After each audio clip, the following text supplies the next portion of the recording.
Hello my dear students, in today's class I am going to start with the input-output functions in C programming language for strings. So till now we have already covered so many input-output functions and you are all aware about the syntaxes, but we have yet to cover the input-output functions for strings, because at that time to explain the input-output functions for strings, I have to explain the definition of string, and at that time I have not covered it. So as we have already covered the definition of string, I can cover this topic now.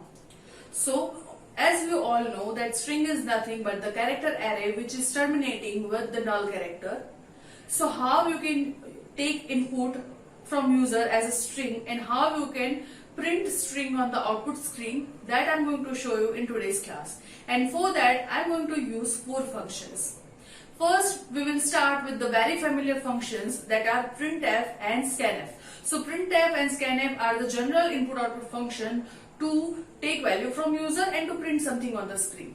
Right. So let me begin with the new project. So let me just open a new file and I will start with include stdio.h,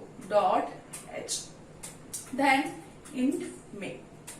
Now you all know that if you want to initialize a string at compile time, instead of taking value from user, you can use say character array str. So here str is nothing but the character array, and to show it as array I have to put the box braces over here, and inside the curly braces I am initializing it as some string. So here I am initializing it with my name Komal, and each character should be enclosed in the single inverted comma.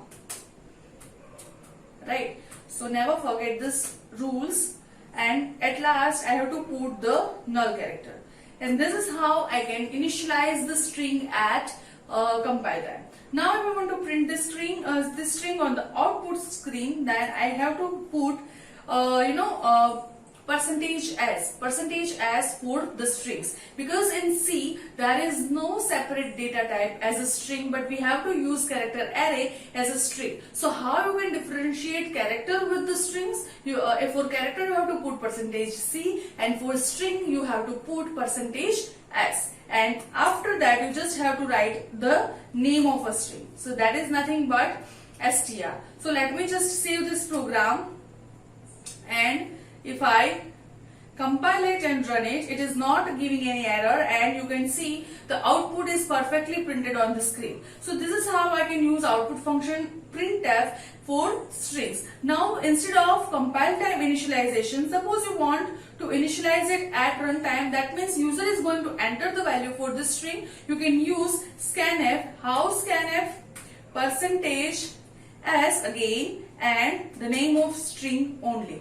Now I hope you guys can see this change of syntax in scanf when we are using it with strings instead of with any other type of variable. And you also have to initialize the string over here as some size. So let me say 10 is the size of string str. Now here you can see in this syntax of scanf, unlike other variables, I don't need to put ampersand or and sign over here, and instead of that you can just directly write the name of string or the character array str. So this is the difference of scanf in case of other data types and in the strings. Let me just save it again, and if I compile it and run it, you can see it is the cursor is blinking. That means it is asking me to enter some value, and if I'm entering say Komal again, you can see the Komal is printed. So this is how you can take input from user and output from you and print the output on the screen in case of strings. Now what are other two input output function in case of strings? That is getAs and putAs. So in getAs, if you want to print something, say enter the value, because enter the value is nothing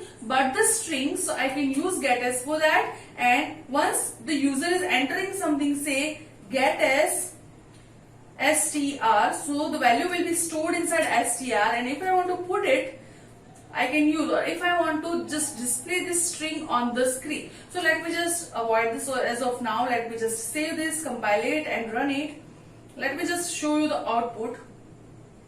So the cursor is blinking. That means it is asking me to enter something. I'm entering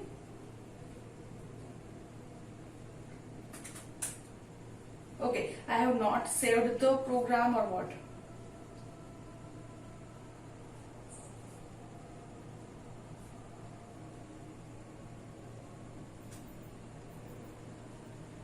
Okay, so I want to put it. I'm sorry, it's my mistake. I want to print something on the screen, that means output. So for that I have to use putAs. That is very silly mistake. And so here enter any value. Right. So I want to print this on screen, and then I want to take value from user, which will be stored inside the string or str character array. So let me just save it again, and if I execute this, compile it and run it, you can see it is asking me enter any value, and I'm entering Komal over here, and the program is executed correctly. And if I want to show you some more things about putAs, so putAs, the value, and it should be written in the inverted comma, the value stored inside str is putAs str. So here I am going to put or say print the value which is stored inside str array. So let me just save this program, compile it and run it. I'll show you what will be the output. So here I am entering Komal, and the value which is stored inside str is Komal as well. So this is how you can use input output functions with strings. I hope you understand this class and enjoyed this video. If you have any doubt, you can comment below the comment section and ask me. Thank you so much.